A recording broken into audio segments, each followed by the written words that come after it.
This is KTVO's Good Morning Heartland.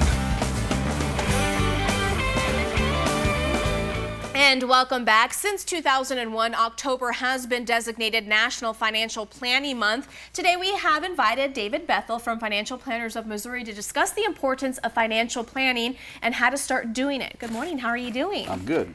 Well, I know this is a really hot topic now because a lot of people are in debt and a lot of people feel they can't get out of it, but it is possible. So first of all, who should put like a financial planning, financial budget sheet together? Yeah, well, anybody who's willing to commit to being a saver could become more efficient with financial planning. If you're not a saver, if you're a spender, then quite honestly, putting any kind of a plan together is going to be a waste of effort. So, you know, on that continuum from spending like crazy to saving like you're a miser, you have to commit to being on the saver side. At least saving $1 more than you're spending makes you a saver. Okay. So speaking on that, if you weren't brought up to be a saver, I know that my parents saved every single penny they possibly, even if they found it on the ground, they would pick it up. Me, on the other hand, I feel like I can't save no matter how much I try. So how do you start that, and how do you make that commitment? Well, first of all, it's not easy, and quite honestly, probably most people don't change until they reach a crisis level. Now, I think if you're really committed and you really want to change, you can. Some people can probably do that on their own through, you know, self-help kinds of ways.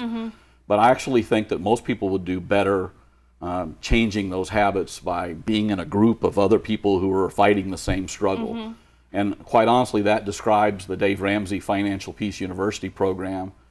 I really don't know anybody who's helped more individuals and families in the United States than Dave Ramsey, and you can go to his website and you'll find that there's a class starting near you soon.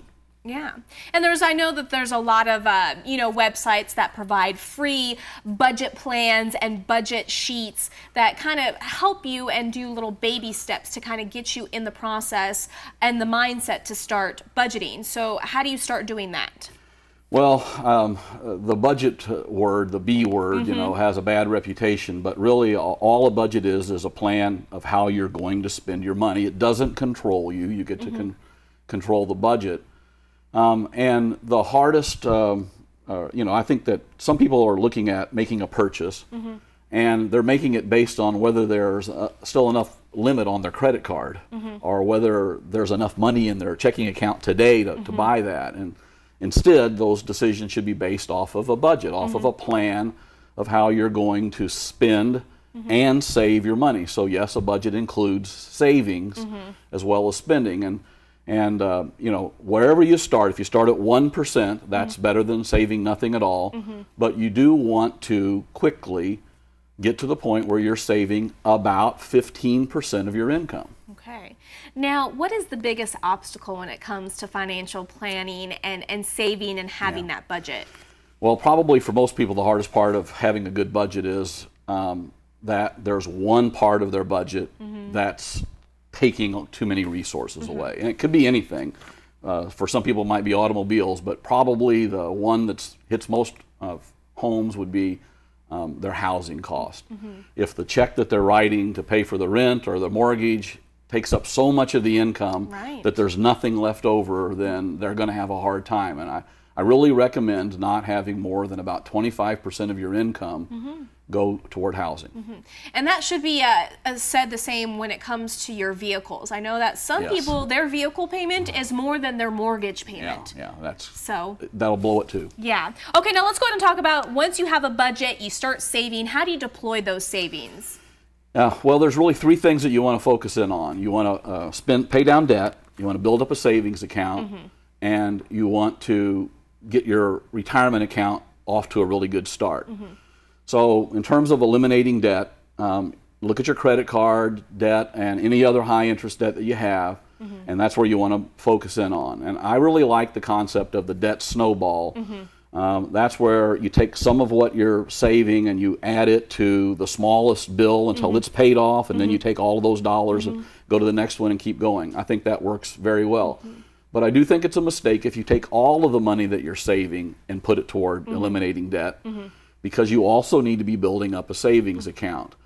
You need to keep building up a savings account until ultimately you have about 6 months of spending saved.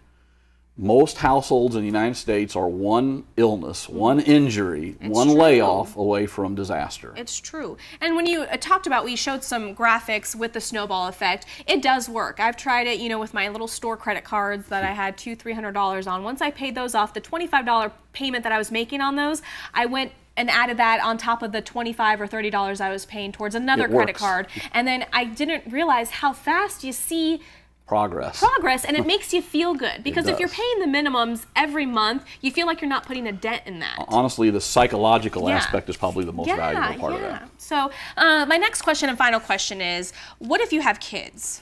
If you have kids, then you should plan for them to go to college, and you should be saving for college, because the cost of attending college is going up much quicker than income's going up. A 529 plan is the most tax efficient way of doing that. In Missouri, that's the Missouri Saving for Tuition plan, and in Iowa, that's the College Savings Iowa plan.